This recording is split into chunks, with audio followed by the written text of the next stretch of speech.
एक बात बार बार कही जा रही है कि 10,000 करनाल जमीन में से अगर 112 हेक्टेयर निकाल दी जाए, यानी 500 के करीब करीब जमीन यहाँ पर करनाल निकाल दी जाए तो कोई फर्क नहीं पड़ता। आरएस बाली से भी मैंने बातचीत की थी। आपका मैं आभारी हूँ कि आपका जो एक कंसेप्ट है, परंतु आपने हमारी बात को स्वीकार किया। आप दूसरी जगह क्यों नहीं तलाशते? जो लोग आएंगे, बाहर से आएंगे, वो इन्वेस्ट करेंगे, और शायद मुझे लगता है कि पता नहीं देश के भी होंगे या नहीं होंगे, या देश के बाहर के लोगों को बेच रहे हैं। ये तो और भी चिंता का विषय है। एक बहुत बड़े आर्किटेक्ट ने से पूछा गया दुनिया में कि आप बताइए कि टूरिज्म को कहाँ पे लेके जाया जाए। उसने सिर्फ 3 अक्षरों में अपना बयान कर दिया। पहला अक्षर था लोकेशन, दूसरा अक्षर था लोकेशन, और तीसरा अक्षर भी था लोकेशन। आप पुणे चले जाओ तो वहाँ पे जो भारतीय विद्यापीठ यूनिवर्सिटी है, ये जितनी बड़ी यूनिवर्सिटी है, उसके साथ साथ होटल और बाकी चीज़ें बसी। जब कसौली चले जाइए, किसी भी जगह चले जाइए सर, देश में, दुनिया में, हार्वर्ड है, स्टैनफोर्ड है, MIT है, बॉस्टन के अंदर सारा का सारा होटल्स और सारे की सारी चीज़ें बसी हैं। आपने इन्वेस्टर मीट की, इन्वेस्टमेंट जो आपने सोची थी वो नहीं आ पाई। आपने मेहनत की थी और एक सकारात्मक कदम। पर्यटन बदलेगा प्रदेश की तकदीर, विधानसभा में जमकर गरजे रघुवीर। पर्यटन पर अब से होगी पॉजिटिव पॉलिटिक्स, पर्यटन मंत्री ने बताए नए नए ट्रिक्स। पॉलिटिक्स में अब नहीं फंसेगा प्रदेश का पर्यटन, आरएस बाली ने विपक्ष का किया ज्ञानवर्धन। पालमपुर, धर्मशाला, कांगड़ा पर विपक्ष का घमासान। 3 पॉइंट्स में बाली ने समझा दिया मास्टर प्लान। इन्वेस्टर मीट से लेकर सुक्खू के टूरिज्म कैपिटल तक अंतरराष्ट्रीय प्रोजेक्ट्स दिलाएंगे देवभूमि को उसका हक। नमस्कार दोस्तों, आप देख रहे हैं समाचार फर्स्ट टू द पॉइंट और मैं हूं आपके साथ बालकृष्ण। हर मुद्दे पर सियासत होना लाजमी है, जिसका उदाहरण हमें लगातार विधानसभा के मॉनसून सत्र में देखने को मिल रहा है। लेकिन प्रदेश का एक मुद्दा पर्यटन जो ऐसा है जिसमें अब ना तो किसी सियासत की गुंजाइश बची है और ना ही किसी फालतू के बयानबाजी की जगह। ऐसा इसलिए क्योंकि पर्यटन का जिम्मा संभाल रहे रघुवीर सिंह बाली ने अपनी सरकार की मंशा पर्यटन के विकास को लेकर साफ कर दी है। विधानसभा के अंदर पिछले 2-3 दिन से पर्यटन को लेकर जमकर सियासत हो रही थी। विपक्ष अपने मुद्दे और पर्यटन से जुड़ी समस्याओं का जिक्र सरकार के सामने कर रहा था। विपक्ष की ओर से नेता प्रतिपक्ष जयराम ठाकुर और भाजपा विधायक विपिन सिंह परमार ने मोर्चा संभाला और सुक्खू सरकार के पर्यटन की दिशा में आगे बढ़ने की सोच पर सवाल खड़े कर दिए। प्रदेश को देश की पर्यटन राजधानी और जिला कांगड़ा को प्रदेश की पर्यटन राजधानी बनाने के लिए जितनी भी अड़चनें आ रही हैं, उन सबका जिक्र विपक्ष की ओर से किया गया। पालमपुर में टूरिज्म विलेज के लिए जमीन को लेकर भाजपा का विरोध लगातार जारी है, जिसकी गूंज सदन में एक बार फिर सुनाई दी। लेकिन विपक्ष के इन सब सवालों के जवाब देने के लिए कैबिनेट मंत्री रैंक रघुवीर सिंह बाली मैदान में उतरे और सिर्फ 3 पॉइंट्स में पर्यटन के विकास को लेकर अपना मास्टर प्लान सबके सामने रख दिया।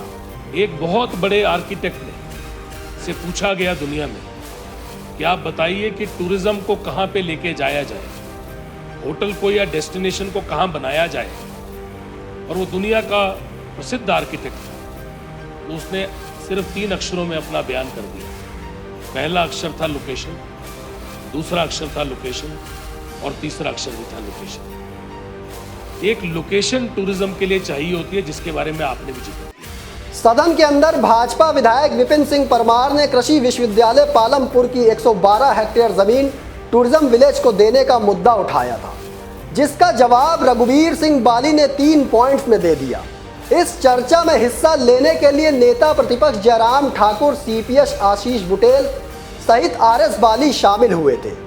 भाजपा के विधायक विपिन सिंह परमार ने पालमपुर विश्वविद्यालय की जमीन की NOC देने के मसले की बात कही। आप एक बार विपिन सिंह परमार का भी वो बयान सुनिए, जिस पर आरएस बाली ने जमकर पलटवार किया है। सुनिए। अगर श्रेष्ठ विश्वविद्यालयों में कोई गिना जाता है तो वो पालमपुर का कृषि विश्वविद्यालय है। ये मैं आपके ध्यान में, आपके द्वारा इस माननीय सदन के ध्यान में लाना चाहता हूँ।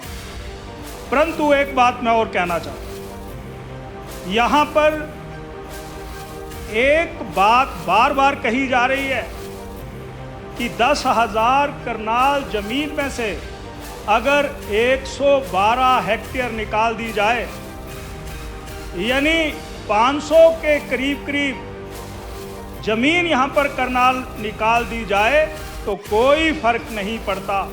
फर्क पड़ता है, फर्क पड़ेगा। आरएस बाली से भी मैंने बातचीत की थी। आपका मैं आभारी हूँ कि आपका जो एक कंसेप्ट है, परंतु आपने हमारी बात को स्वीकार किया। इतना बड़ा ग्राउंड जहाँ पर नौजवान रनिंग के लिए आते हैं, स्कूल और कॉलेजेस के बच्चे वहाँ पर पिकनिक पर आते हैं, तो आपने अगर उस बात को स्वीकार किया तो इसको भी तो स्वीकार कर लीजिए। और तो और प्रदेश को देश का टूरिज्म कैपिटल और जिला कांगड़ा को प्रदेश का टूरिज्म कैपिटल बनाने की सरकार की मंशा पर भी नेता प्रतिपक्ष जयराम ठाकुर ने सवाल खड़े किए। नेता प्रतिपक्ष जयराम ठाकुर ने सुक्खू सरकार के इन फैसलों को अपने निशाने पर लिया और साफ कहा कि टूरिज्म कैपिटल बनाने वाली घोषणा सिर्फ सरकार के शब्दों तक ही सीमित रह गई है। सुनिए। आए थे वो भी इस बात को कह रहे थे घूमने फिरने के बाद कि हमको यहाँ जमीन दीजिए, यहाँ जमीन दीजिए। ये यूनिवर्सिटी वाला प्रस्ताव पहली बार नहीं, ये कई बार हमारे सामने भी कई लोगों ने लगता है, हमने 2 टुक शब्दों में मना किया। आपकी जानकारी के लिए अब मेरे पास अगर वो कागज होंगे तो मैं बताऊंगा, कोशिश करूंगा। आग्रह किया था यहाँ दी जाए, यहाँ दी जाए, लेकिन आप दूसरी जगह क्यों नहीं तलाशते?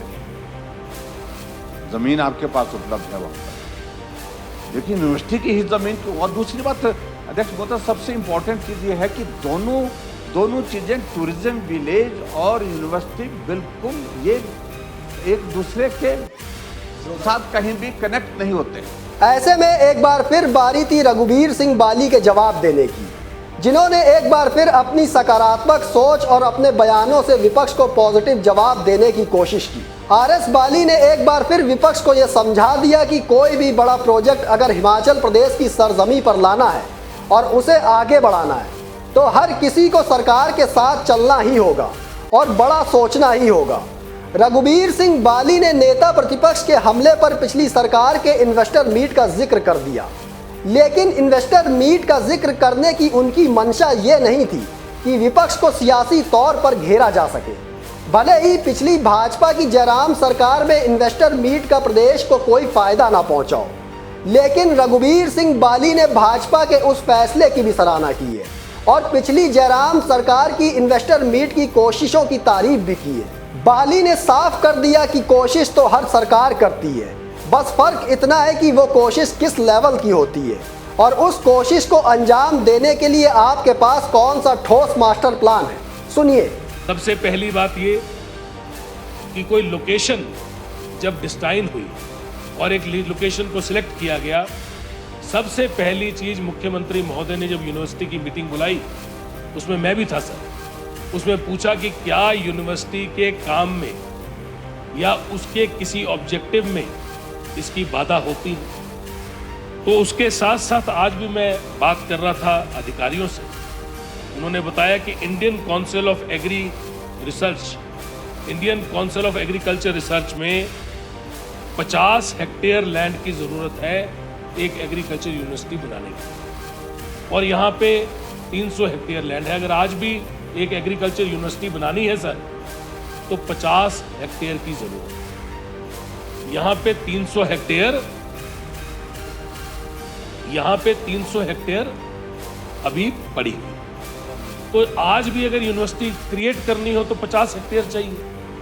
हम तो वहाँ पे 300 हेक्टेयर लेके बैठे हैं, और जहाँ तक हमारे सीनियर पूर्व के मुख्यमंत्री महोदय विपक्ष के लीडर ने कहा कि यहाँ पे एजुकेशन के इस्टेब्लिशमेंट के साथ कोई यूनिवर्सिटी हो तो वो उसको डिस्टर्ब कर देती है, तो मैं इनको ये सिर्फ इतनी सी बात कहना चाहूँगा कि दुनिया भर में जितनी भी यूनिवर्सिटी हैं उसके आसपास होटल बने हुए। यहाँ पे जितने बड़े स्कूल हैं सर, उसके आसपास भी होटल बने हुए। यहाँ पे बिशप कॉटन स्कूल शिमला में है, उसके साथ में ही आप देख लो कि पूरा शिमला शहर बसा हुआ है। आप डलहौजी पब्लिक स्कूल के साथ देख लो, वहाँ पे सारा का सारे होटल बसे हुए। आप पुणे चले जाओ तो वहाँ पे जो भारतीय विद्यापीठ यूनिवर्सिटी है, ये जितनी बड़ी यूनिवर्सिटी है उसके साथ साथ होटल और बाकी चीज़ें बसी।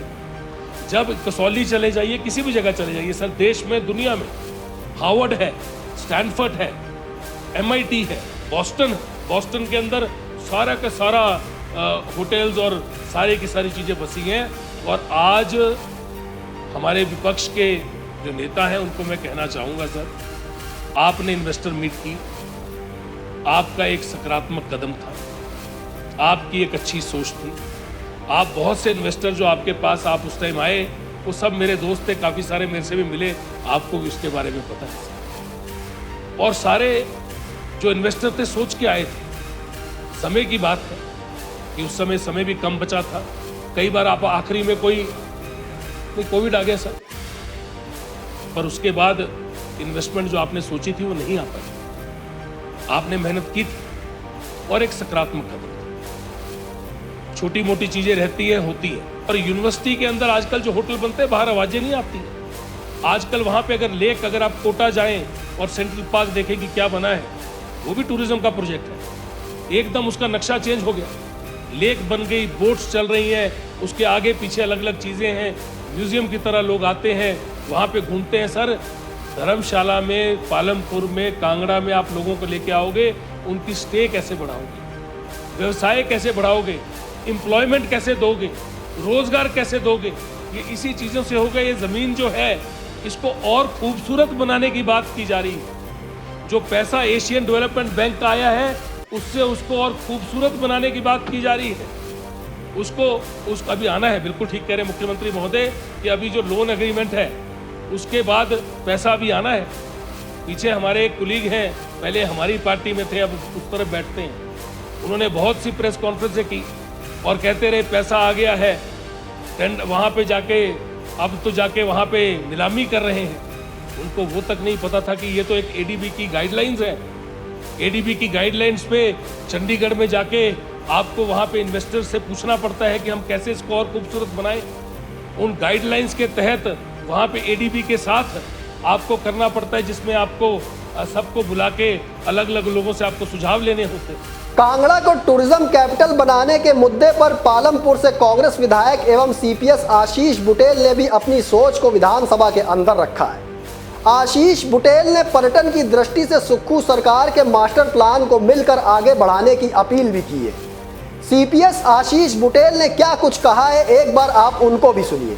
अगर पालमपुर में जब हम बात कर रहे हैं, we are talking of high end tourism, जिसके जरिए employment to the local people, हम उसकी भी बात कर रहे हैं। हम ये भी बात कर रहे हैं कि जहाँ टूरिस्ट जहाँ पर आएगा तो आर्थिकी भी सुधरेगी।